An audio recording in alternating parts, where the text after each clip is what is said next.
Alright.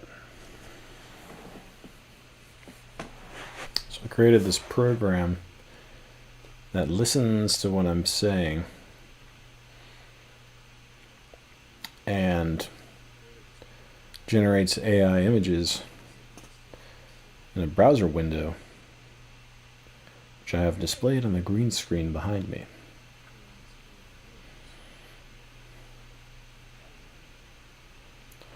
Sadly, I can't think of any music that would go good with Hunter S. Thompson's Hell's Angels, A Strange and Terrible Saga. That would not get copyright striked. So, I'm just going to read silence for a little bit. But as I'm reading, there should be AI images being generated every 60 words.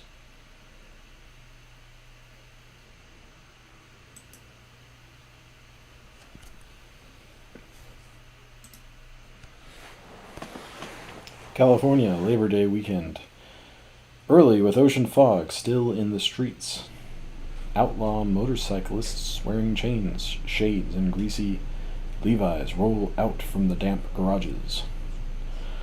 All-night dinners and cast-off one-night pads in Frisco, Hollywood, Purdue, and East Oakland. Heading for the Monterey Peninsula, north of Big Sur.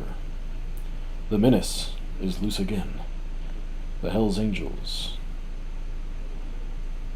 100-carat headline, running fast and loud on the early morning freeway.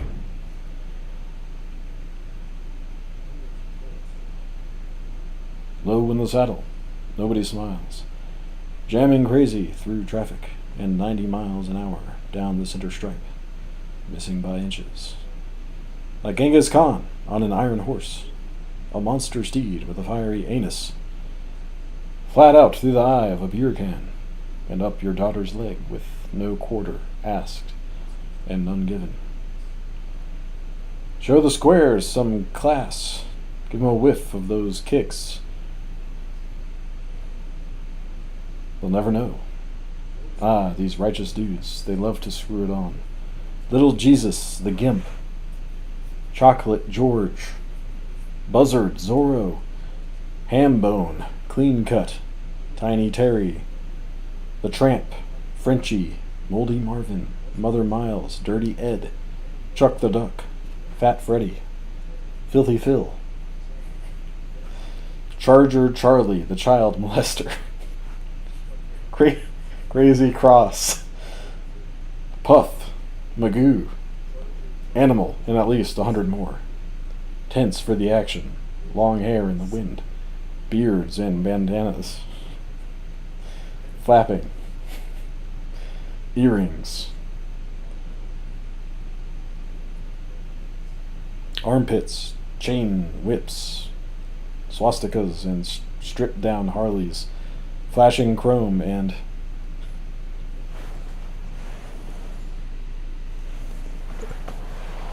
looks like me.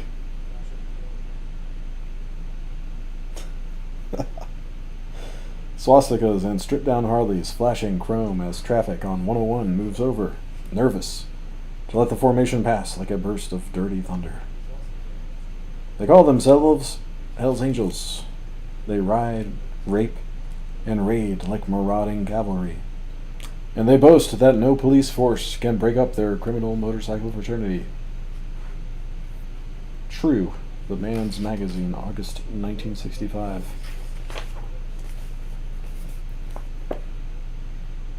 They're not bad guys individually. I'll tell you one thing. I'd rather have a bunch of Hells Angels on my hands than these civil rights demonstrators. When it comes to making trouble for us, the demonstrators are much worse. Jailer, San Francisco City Prison. Some of them are pure animals. They'd be animals in any society. These guys are outlaw types who should have been born 100 years ago. Then they would have been gunfighters. Bernie Jarvis, a charter member of the Hells Angels who later became a San Francisco Chronicle police reporter. We're the 1%ers, man. The 1% that don't fit and don't care. So don't talk to me about your doctor bills and your traffic warrants. I mean, you get your woman and your bike and your banjo. And I mean, you're on your way. We've punched our way out of 100 rumbles. Stayed alive with our boots and our fists. We're royalty among motorcycle outlaws, baby. The Hells Angels speaking for the permanent record. The run was on. Outlaws from all over the state rolled in packs toward Monterey. North from San Bernardino and Los Angeles on 101. South from Sacramento on 50. South from Oakland, Hayward, and Richmond on 17. And from Frisco on the Coast Highway, the hardcore, the outlaw elite, where the Hells Angels, wearing the winged death's head on the back of their sleeveless jackets and packing their mamas behind them on big chopped hogs, they rode with a fine, unwashed arrogance, secure in their reputation as the rottenest motorcycle gang in the whole history of Christendom. From San Francisco, in a separate formation, came the Gypsy Jokers, 3 dozen in all, the number 2 outlaw club in California, starved for publicity, and with only 1 chapter. The Jokers could still look down on such as the Presidents, Road Rats, Night Riders, and question marks, also from the Bay Area. Gomorrah, the Sodom 500 miles to the south in the vast mad bowl of Los Angeles, home turf of the Satan's slaves, with a taste for the flesh of young dogs, flashy headbands and tender young blondes with lobotomy eyes. The slaves were the class of Los Angeles, and their women clung tight to the leather backs of those dog-eating, crotch-busting fools as they headed north for their annual party with the Hells Angels.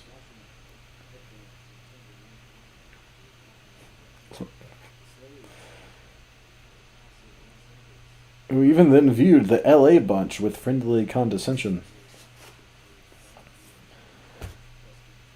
which the slaves didn't mind, for they could dump with impunity on the other southern clubs, the Coffin Cheaters, Iron Horsemen, Galloping Gooses, Gamoncheros, Stray Satans, and a homeless fringe element of human cankers, so foul that not even the outlaw club, north or south, could claim them except in a fight, when an extra chain or beer bottle might make the crucial difference. Over and over again, I have said that there is no way out of the present impasse.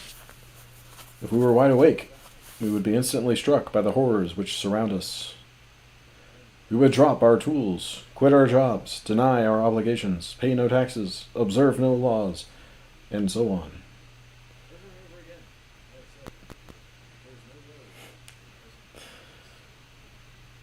Could the man or woman who is thoroughly awakened possibly do the crazy things which are now expected of him, or of her every moment of the day? Henry Miller in The World of Sex, 1,000 copies printed by Jane H. for Friends of Henry Miller, 1941. People will just have to learn to stay out of our way. We'll bust up everyone who gets in our way. A Hells Angel talking to police. On the morning of the Monterey Run, Labor Day, 1964, Terry the Tramp woke up naked and hurting all over. The night before, he'd been stopped and chain-whipped outside an Oakland bar by 9 Diablos, a rival East Bay cycle club. I'd hit one of their members earlier, he explained, and they didn't appreciate it. I was with 2 other angels, but they left a little bit before me, and as soon as they were gone, these bastard Diablos jumped me outside the bar. They messed me up pretty good, so I spent half the night looking for them. The search was futile, and just before dawn, Terry went back to Scraggs' small house in San Leandro, where he was living with his wife and 2 children.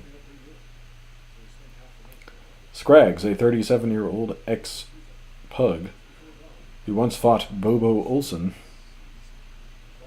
was the oldest angel then, riding with a wife and 2 children of his own. But when Terry came down from Sacramento that summer to look over a job in the Bay Area, Scraggs offered bed and board. 2 wives got along, kids meshed, and Terry found a job on the assembly line at a near General Motors plant. In itself, a tribute to whatever human flexibility remains at the shop level in the American labor movement. For Terry, at a glance, looks hopelessly unemployable, like a cross between Joe Palooka and the Wandering Jew. He is 6 feet 2 inches tall, 210 pounds heavy, with massive arms, a full beard, shoulder-length black hair, and a wild, jabbering demeanor not calculated to soothe the soul of any personnel specialist.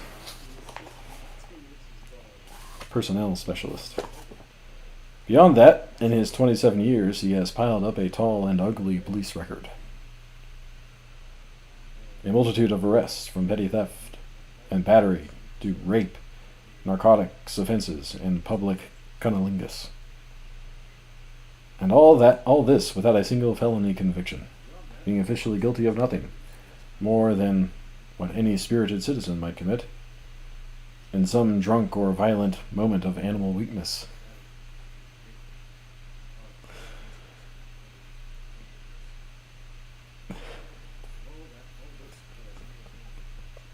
Yeah, but that rap sheet's all bullshit, he insists. Most of those charges are phony. I've never thought of myself as a criminal. I don't work at it. I'm not greedy enough. Everything I do is natural, because I need to. And then after a moment, but I guess I'm pushing my luck. Even if I'm not a criminal, pretty soon they'll nail me for one of these goddamn things. And then it's goodbye, Terry, for a whole lot of years. I think it's about time I cut out, went east, maybe to New York, or Australia. You know, I had a card in Actors Equity once. I lived in Hollywood. Hell, I can make it anywhere, even if I am a fuck-up. On another Saturday, he might have slept until 2 or 3 in the afternoon, then gone out again with a dozen or so of the brethren to find the Diablos and whip them down to jelly. But a Labor Day run is the biggest event on the Hells Angels calendar. It is the annual gathering of the whole outlaw clan.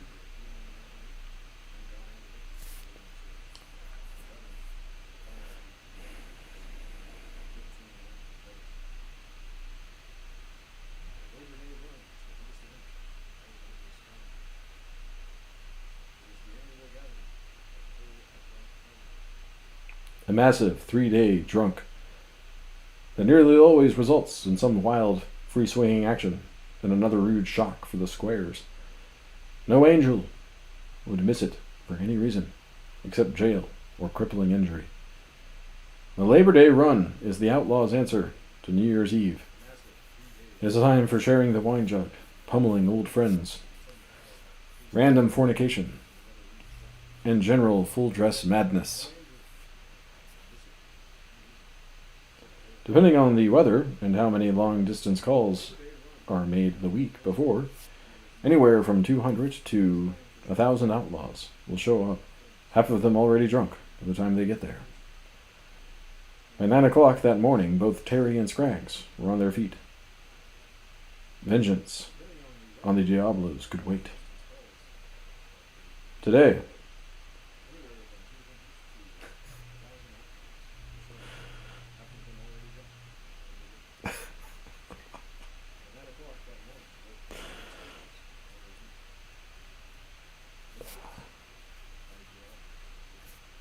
the run. Terry lit a cigarette, examined the bumps and welts on his body, then pulled on a pair of crusty Levi's, heavy black boots, no underwear, and a red sweatshirt, smelling of old wine and human grease. Scraggs drank a beer, while his wife heated water for instant coffee. The children had been put with the relatives the night before. The sun was hot outside. Across the bay, San Francisco was still covered in a late lifting fog.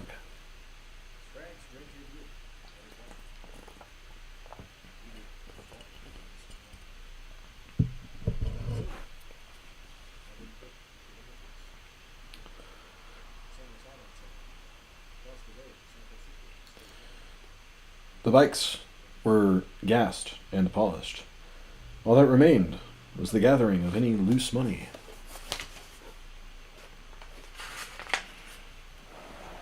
Or marijuana that might be lying around.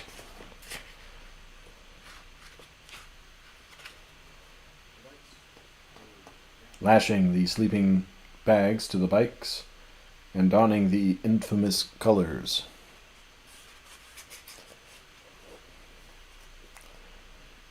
The all-important colors, the uniform as it were, the crucial identity, which the Attorney General of California has described with considerable accuracy in a fuzzy but much-quoted official document titled The Hells Angels Motorcycle Clubs. The emblem of the Hells Angels, termed colors, consists of an embroidered patch of a winged skull wearing a motorcycle helmet.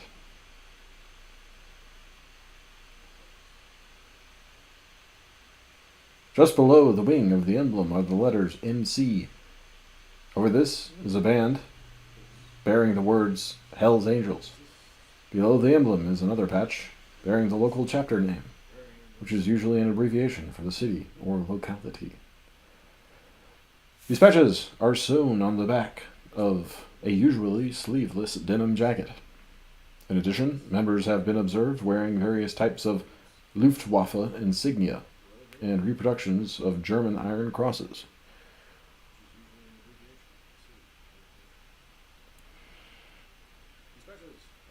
Many affect beards, and their hair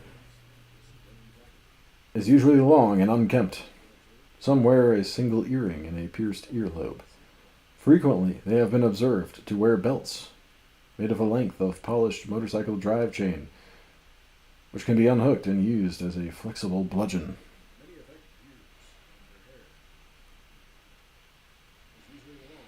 The Hells Angels seem to have a preference for large, heavy-duty American-made motorcycles, Harley-Davidsons. Club members usually use a nickname designated as their legal name and are carried on club rolls under that name. Some clubs provide that initiates shall be tattooed, the cost of which is included in the initiation fee. Probably the most universal common denominator in identification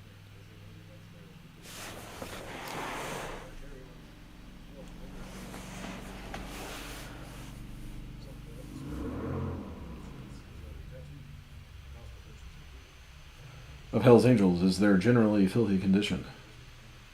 Investigating officers consistently report these people, both club members and their female associates, seem badly in need of a bath. Fingerprints are a very effective means of identification because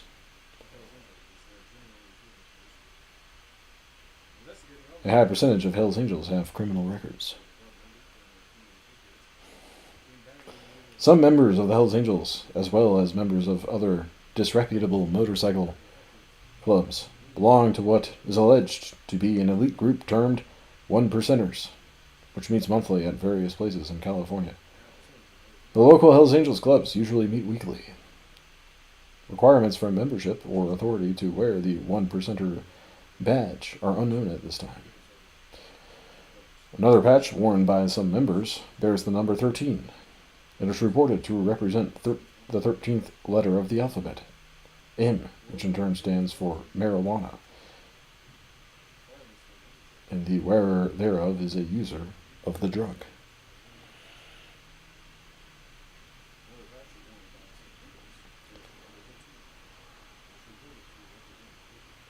This compact description of rancid criminal sleaziness is substantially correct, except for the hocus pocus about the 1%ers. All angels wear this patch as do most other outlaws, and all it means is they are proud to be part of the alleged 1% of bike riders whom the American Motorcycle Association refuses to claim. The AMA is a sporting arm of the Motorcycle, Scooter, and Allied Trades Association, a fast-growing motorcycle lobby that is seeking desperately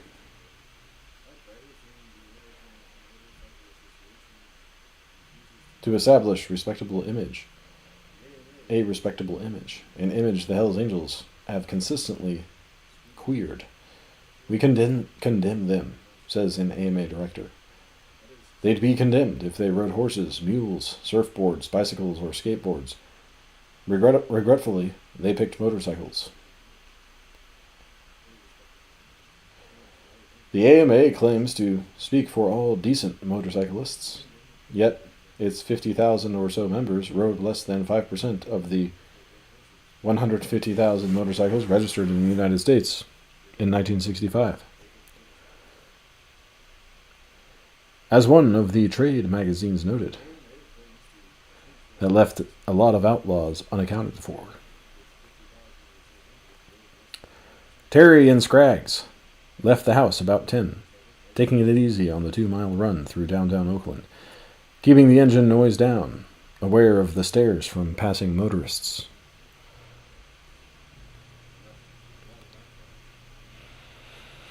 And people on street corners. Observing stop signs and speed limits, then suddenly accelerating a half block from the house of Tommy, vice president of the local chapter, where the others were waiting. Tommy was living on a quiet, deteriorating residential street in East Oakland, an old neighborhood with small, once white frame houses, sitting close to each other on tiny lots, and sparse front lawns worn down by generations of newsboys delivering the Oakland Tribune.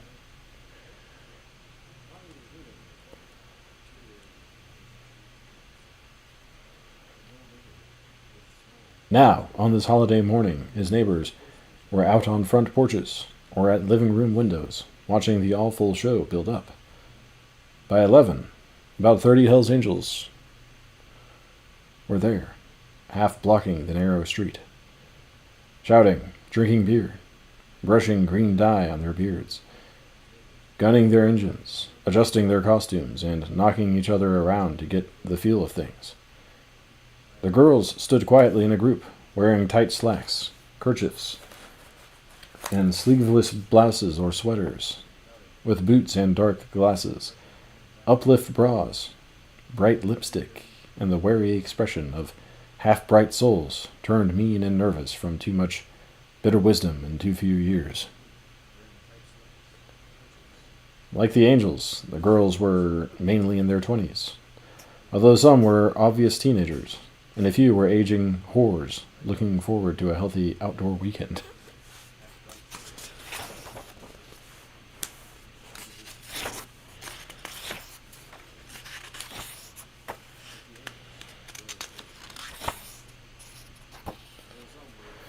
In any gathering of Hells Angels, from 5 to a possible 150, there is no doubt who was running the show. Ralph Sonny Barger, the maximum leader, a 6-foot, 170-pound warehouseman from East Oakland, the coolest head in the lot, and a tough, quick-thinking dealer when any action starts. By turns, he is a fanatic. He is a fanatic, a philosopher, a brawler, a shrewd compromiser, and a final arbiter. To the Oakland Angels, he is Ralph. Everybody else calls him Sonny. Although, when the party gets wild and loose, he answers to names such as Prez, Papa, and Daddy. Barger's word goes unquestioned, although many of the others would take him in 2 minutes if it ever came to a fight. But it never does. He rarely raises his voice, except in a rumble with outsiders. Any dissenters in the ranks are handled quietly at the regular Friday night meetings. Or they simply fade out of the picture and change their life pattern so as to never again to cross paths with any group of angels. If the gathering of Tommies was a little disorganized, it was because Sonny was serving time in the Santa Rita Rehabilitation Center for possession of marijuana.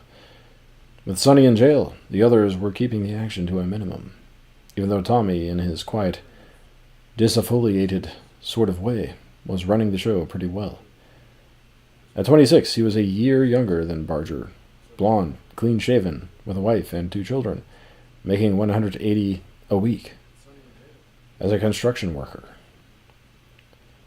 He knew he was only filling in for the Prez, but he also knew that the Oakland Angels had to make a tough, full-strength appearance at the Labor Day run. Anything less would forfeit the spiritual leadership back to Southern California.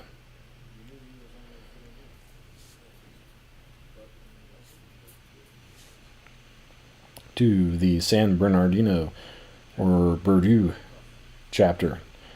The Founding Fathers, as it were, who started the whole thing in 1950 and issued all new charters for nearly 15 years. But mounting police pressure in the South was causing many angels to seek refuge in the Bay Area. By 1965, Oakland was on its way to becoming the capital of the Hells Angels world. Prior to their ear-splitting departure, there was a lot of talk about the Diablos and what manner of lunacy or strange drug had caused them to commit such a sure, fatal error as an attack on a lone angel. Yet this was a routine beef, postponed and forgotten as they moved onto the freeway for an easy 2-hour run to Monterey.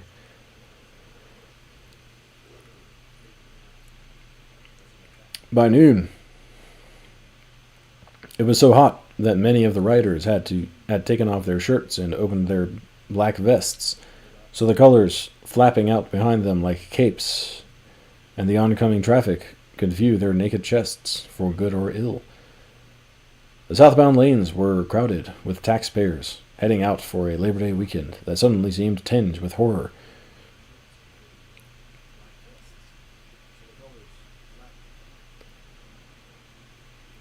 As the Angel Band swept past, this animal crowd on big wheels going somewhere public, all noise and hair,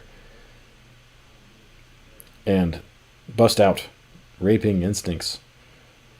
The temptation for many a motorist was to swing hard left with no warning and crush these arrogant scorpions.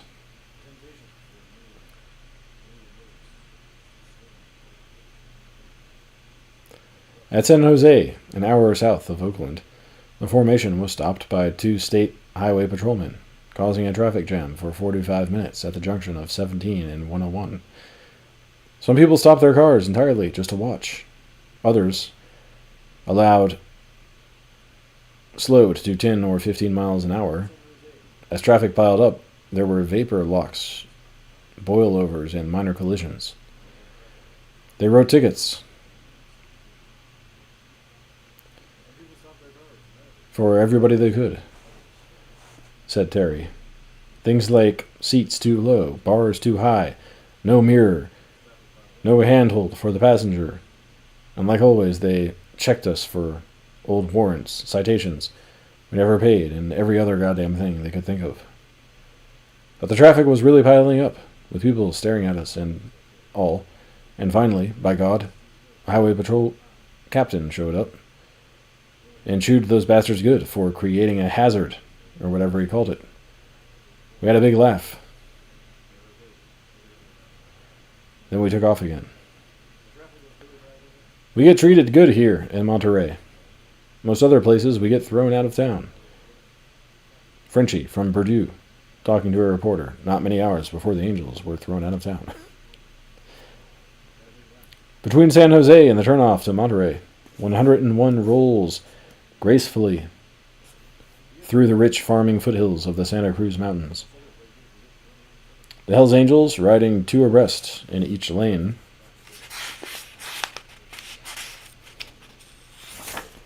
seemed out of place in little towns like Coyote and Gilroy.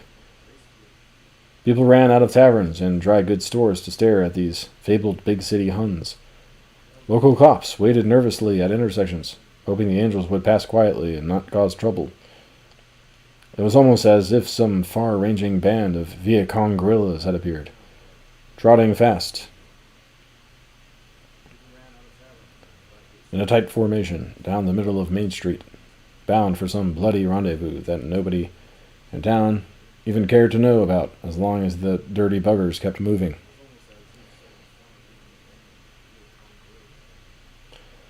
The Angels tried to avoid trouble on the road, even a minor arrest in a country town at the start of the holiday weekend can mean 3 days in jail. Missing the party and a maximum fine when they finally come out to court. They know, too, that in addition to the original charge, usually a traffic violation or disorderly conduct, they will probably be accused of resisting arrest, which can mean 30 days, a jail haircut, and another fine of $150 or so. Now, after many a painful lesson, they approach small towns the same way a traveling salesman from Chicago approaches a known speed trap in Alabama. The idea, after all, is to reach the destination, not to lock horns with hayseed cops along the way. The destination this time was a big tavern called Nick's, a noisy place on a main drag called Del Monte, near Cannery Row in downtown Monterey. We went right through the middle of town, recalls Terry, through the traffic and everything. Most of the guy knew Nick's, but not me. I was in jail the other time. We didn't make it till about 3 because we had to wait in a gas station on 101 for some of the guys running late. By the time we got there, I guess we had about 40 or 50 bikes. Purdue was already with about 75. And people kept coming all night. By the next morning, there were about 300 from all over. The stated purpose of the gathering was the collection of funds to send the body of a former angel back to his mother in North Carolina. Kenneth Country Beamer, vice president of the San Bernardino chapter, had been snuffed by a truck a few days earlier in a desert hamlet called Jacumba near San Diego. Country had died in the best outlaw tradition, homeless, stone broke, and owning nothing in this world but the clothes on his back and a big bright Harley. As the others saw it, the least they could do was send his remains back to the Carolinas, to whatever family or memory of a home might be there. It was the right thing to do, Terry said. The recent demise of a buddy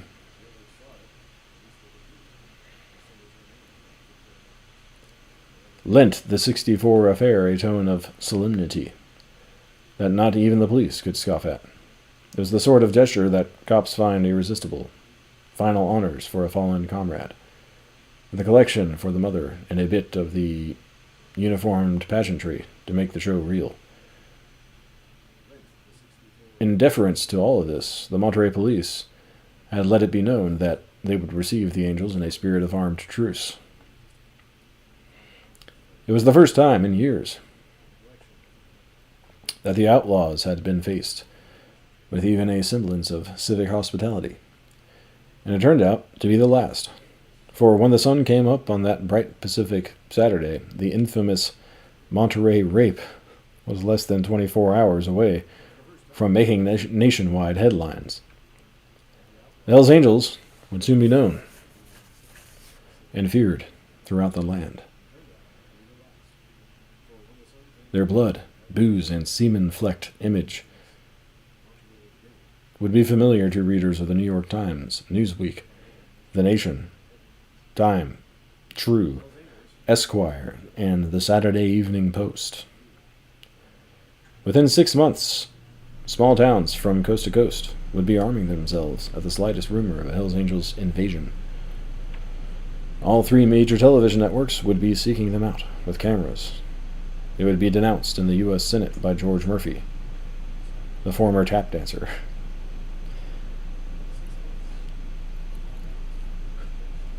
Weird as it seems, as this gang of costumed hoodlums converged on Monterey that morning, they were on the verge of making it big, as the showbiz people say. And they would owe most of their success to a curious rape mania that rides on the shoulder of American journalism like some jeering, masturbating raven. Nothing grabs an editor's eye like a good rape. We really blew their minds this time, as one of the angels explained it, according to the newspapers. At least 20 of these dirty hopheads snatched 2 teen girls aged 14 and 15 away from their terrified dates and carried them off to the sand dunes to be repeatedly assaulted. Repeatedly assaulted, aged 14 and 15, stinking hairy thugs. A deputy sheriff summoned by one of the erstwhile dates said he, quote, arrived at the beach and saw a huge bonfire surrounded by cyclists of both sexes. Then the 2 sobbing, near-hysterical girls staggered out of the darkness, begging for help. One was completely nude, and the other had only a torn sweater. Here, sweet Jesus was an image flat guaranteed to boil the public blood and foam the brain of every man with female flesh for kin. 2 innocent young girls, American citizens, carried off to the dunes and ravaged like Arab whores. One of the dates told the police they tried to rescue the girls, but couldn't reach them in the mob scene that erupted once the victims were stripped of their clothing.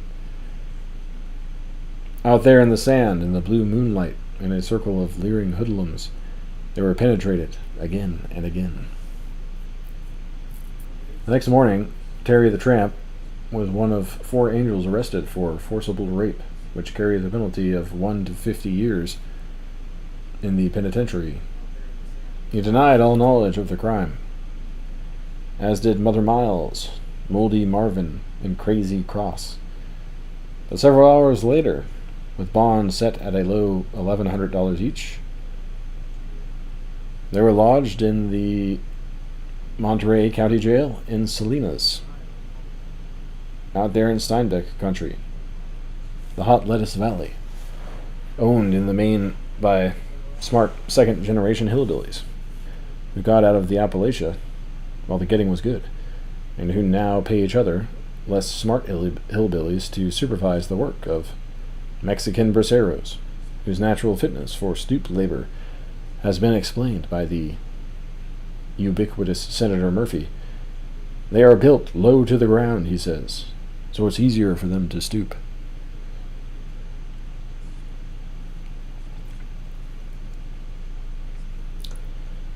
Indeed. And since Senator Murphy has also called the Hells Angels the lowest form of animals, it presumably follows that they are better constructed for the mindless rape of any prostrate woman they might come across as they scurry about from one place to another. with their dorks carried low like water wands. Which is not far from the truth, but for different reasons than California's ex-Lightfoot senator might have us believe. Nobody knew, of course, as they gathered that Saturday at Nick's, that the Angels were about to make a publicity breakthrough by means of rape on the scale of the Beatles or Bob Dylan.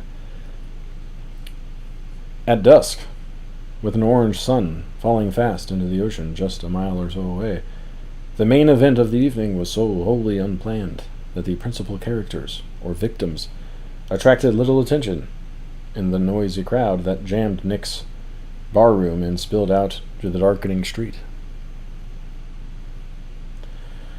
Terry says he noticed the girls and their dates only as part of the overall scene. The main reason I remember them is I wondered what that white pregnant girl was doing with a bunch of suede dudes. But I figured it was her business, and I wasn't hurting for pussy anyway. I had my old lady with me. We're separated now, but then we were doing okay, and she wouldn't have none of me hustling anything else while she was around. Besides, hell, when you're seeing old friends you haven't seen in a year or two, you don't have time to pay much attention to strangers. The only thing Terry and all the other Angels agree on, in relation to the victims' first appearance, is that they sure as hell didn't look no 14 and 15, man. Those girls looked every bit of 20. Police confirmed the girls' ages, but all other information about them, including their names, was withheld in accordance with California's policy of denying press access to rape victims. I can't even say if those girls were pretty or not, Terry went on. I just don't remember. All I can say for sure is that we didn't have no trouble at Nick's. The cops were there, but only to keep people away. It was the same old story as every place else we go. Traffic piling up on the street outside. Local badasses prowling around. Young girls looking for kicks. And a bunch of Nick's regular customers just digging the party. The cops did right by staying around. Everywhere we go, there's some local hoods who want to find out how tough we are.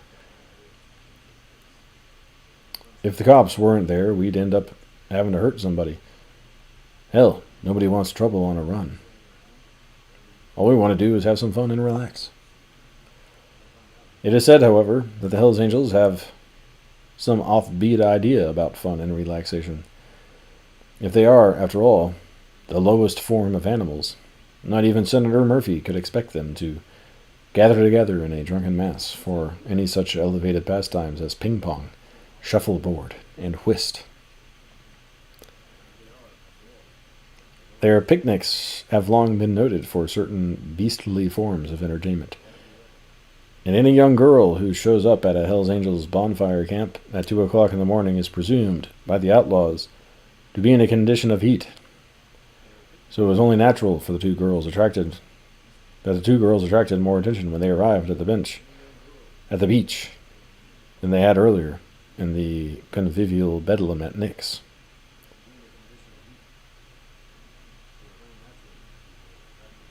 One aspect of the case overlooked in most newspaper accounts had to do with elementary logistics.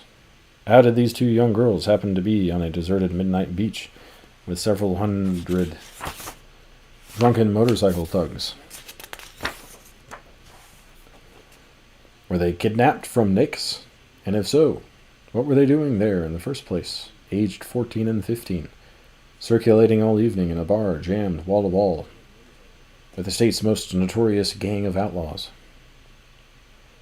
Or were they seized off the street somewhere, perhaps at a stoplight, to be slung over the gas tank of a bored-out Harley and carried off into the night, screaming hysterically, while bystanders gaped in horror? Police strategists, thinking to isolate the Angels had reserved them a campsite far out of town, on an empty stretch of dunes between Monterey Bay and Fort Ord. An Army basic training center.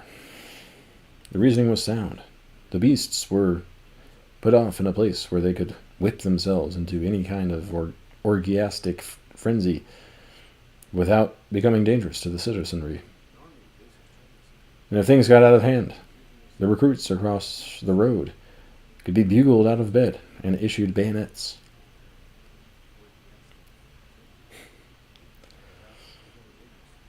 The police posted a guard on the highway in case the Angels got restless and tried to get back to town, but there was no way to seal the camp off entirely, nor any provision for handling local innocents who might be drawn to the scene out of curiosity or other darker reasons not to be mentioned in police training manuals. The victims told police they had gone to the beach because they wanted to look at the cyclists. They were curious even after several hours at Nick's, which was so crowded that evening that most of the outlaws took to pissing in the parking lot rather than struggle inside to the bathroom. Hell, those broads didn't come out there for any sing-song, said Terry.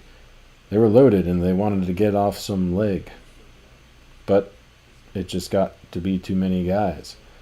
To start with, it was groovy for them. Then more and more guys came piling over the dunes. Yeah, pussy, that kind of thing. And the broads didn't want it. The Swede dudes just split. Swede? We never saw him again.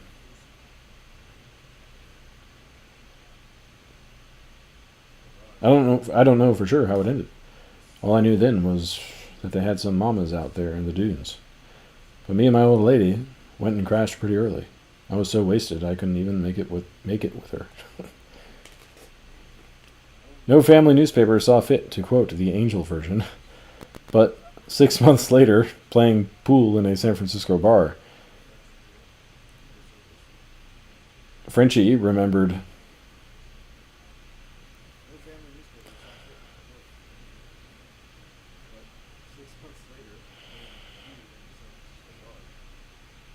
it this way. One girl was white and pregnant, the other was colored, and they were with 5 colored studs. They hung around Nick's about 3 hours on Saturday night, drinking and talking with our riders. Then they came out to the beach with us.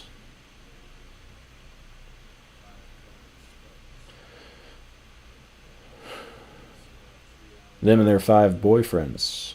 Everybody was standing around the fire, drinking wine, and some of the guys were talking to them, hustling them, naturally. And pretty soon, somebody asked the 2 chicks if they wanted to be turned on, Did they want to smoke some pot? They said yeah. And then they walked off with some of the guys to the dunes. The Spade went with a few guys. And then she wanted to quit. But the pregnant one was really hot to trot. The first 4 or 5 guys she was really dragging into her arms. But after that, she cooled off too. By this time, though, one of their boyfriends had got scared and gone for the cops, and that's all it was. The next morning, said Terry, I rode in with somebody, I forget who, to some drive-in on the highway, where we got some breakfast. When we got back to the beach, they had a roadblock set up with those 2 broads sitting there in the cop car, looking at everybody. I didn't know what was going on, but then a cop said, "You're one," and they slapped the cuffs on me. Those goddamn girls were giggling, righteously laughing, Ha ha, that's one of them. So off I went to the bucket for rape. When we got to the jail, I said, "Hey, I want to be checked. Let's see a doctor." I ain't had no intercourse in 2 days. But they wouldn't go for it.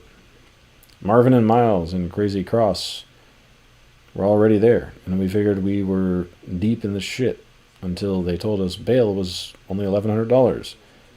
Then we knew they didn't have much of a case. Meanwhile, out on Marina Beach, the rest of the Angels were being rounded up and driven north along Highway 156 toward the county line. Laggards were thumped on the shoulders with billy clubs and told to get moving. Side roads were blocked by state troopers, while dozens of helmeted deputies, many from neighboring counties, ran the outlaws through the gauntlet. Traffic was disrupted for miles as the ragged horde moved slowly along the road, gunning their engines and raining curses on everyone and everything in sight. The noise was deafening, and it is hard to imagine what effect the spectacle must have had on the dozens of out-of-state late summer tourists who pulled over to let the procession come through. Because of the proximity of an army base, they undoubtedly thought they were making way for a caravan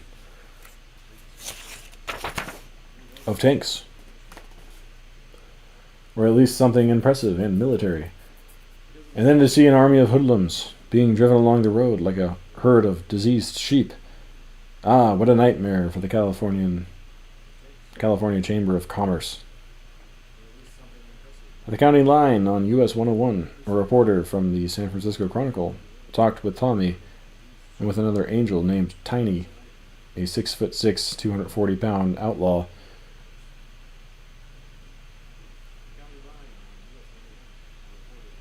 With a shoulder-length pigtail, who later gained nationwide fame for his attack on a Get Out of Vietnam demonstration in Berkeley.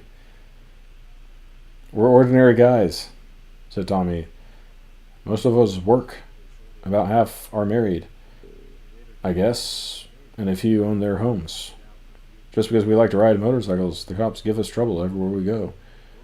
That rape charge is phony, and it won't stick. The whole thing was voluntary."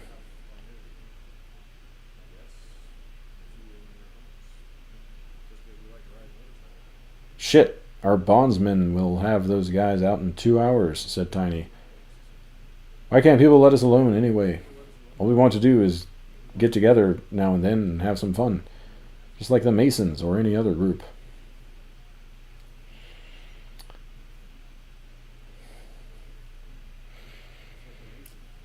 But the presses were already rolling, and the 8-column headline said, "Hell's Angels gang rape." The Masons haven't had that kind of publicity since the 18th century, when Casanova was climbing through windows and giving the Brotherhood a bad name. Perhaps the Angels will one day follow the Freemasons into bourgeois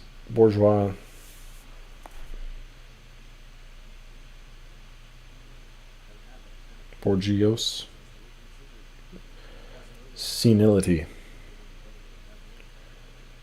By then, some other group will be making outrageous headlines. A hovercraft gang.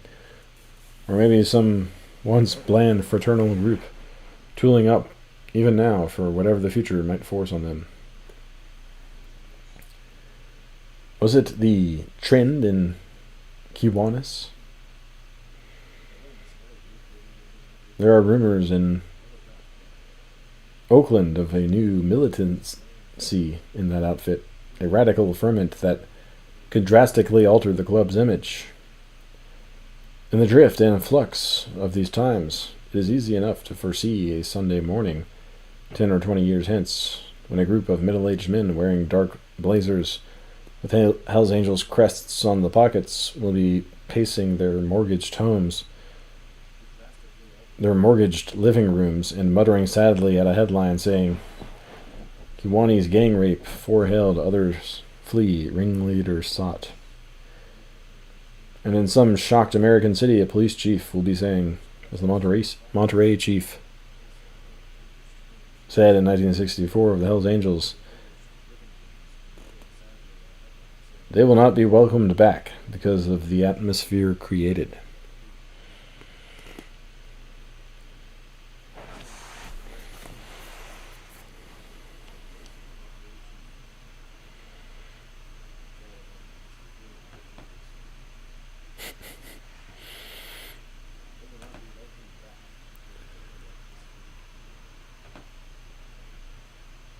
Well, that works pretty good. I'm pretty pleased with that.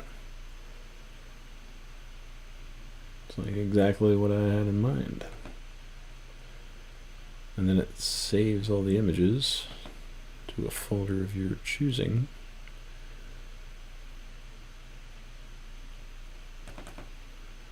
I got all those images saved now. Guess I want to use them for something.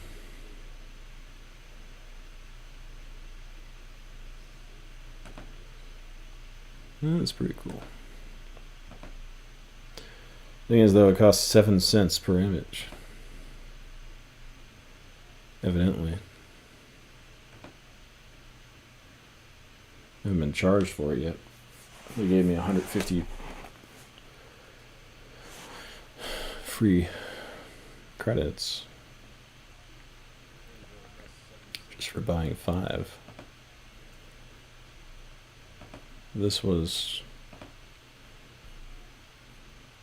there's a lot of images.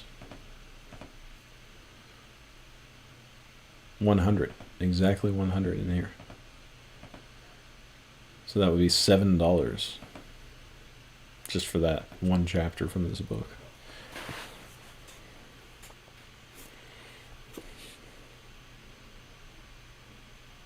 Have to like slow it down or something.